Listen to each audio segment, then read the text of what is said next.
বাড়িতে চলছিল বড় বোনের গায়ে হলুদ। সবাই সেই খুশিতে কনের হলুদ নিয়ে ব্যস্ত। এদিকে 2 বছরের শিশু কনের ছোট ভাই আব্দুর রহমান সবার অজান্তেই পুকুরের পানিতে পড়ে মারা যায়। এতে নিমিষেই বিয়ে বাড়ির আনন্দ বিষাদে পরিণত হয়েছে। রবিবার দুপুরে লালমনিরহাটের হাতীবান্ধা উপজেলার সিঙ্গিমারি ইউনিয়নের মধ্যগড্ডিমারি মিলন বাজার এলাকার লালমনিরহাট বুড়িমারি মহাসড়কের পাশেই এই হৃদয় বিদারক মর্মান্তিক ঘটনাটি ঘটেছে। 2 বছরের শিশু আব্দুর রহমান ও এলাকার নূর নবী ইসলামের ছেলে। সরেজমিনে গিয়ে জানা যায়, সকাল থেকে বড় বোনের বিয়ে নিয়ে ব্যস্ত বাবা মা সহ পরিবারের অন্যান্যরা।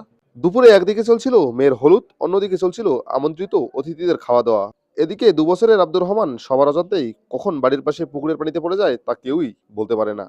পরে শিশু আব্দুর রহমানের খোঁজ করলেও কোথাও তার খোঁজ পাওয়া যাচ্ছিল না। অনেক খোঁজাখুঁজির পর পুকুরের পানিতে ভাসতে দেখা যায় তাকে। এ সময় উদ্ধার করে হাতীবান্ধা উপজেলা স্বাস্থ্য কমপ্লেক্সে নিয়ে গেলে কর্তব্যরত চিকিৎসক তাকে মৃত ঘোষণা করে। আমি বসিয়েছি হলুদ দেখছি, হলুদ আমি বসি বাচ্চা এমন সিস্টেমে গেছি কাউ পায় না, দিয়ে হামগুয়ে পড়ে দিকে পড়ে দিয়ে মারা গেছে।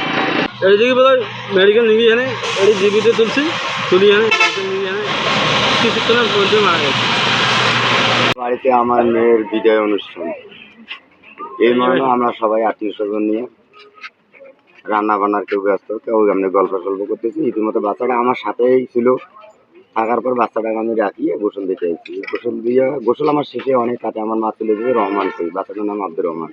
তো মা আমি ওইখানে রাখিয়েছিলাম, এখন ওইখানে রাখিয়েছি আমার মনে হবে আমি এইখানে রাখছি, ঠিক আছে।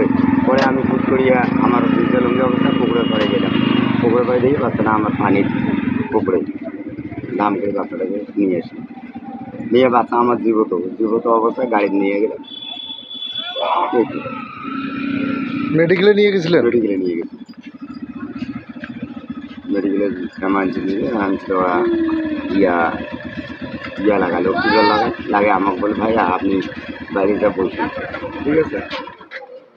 আর আমার অরিস বর্গ তো ওখানে 10-15-20 জন গেছে আমার সাথেই গাড়ি নিয়ে। সুলতান আহমেদ, মেগা টিভি, লালমনিরহাট।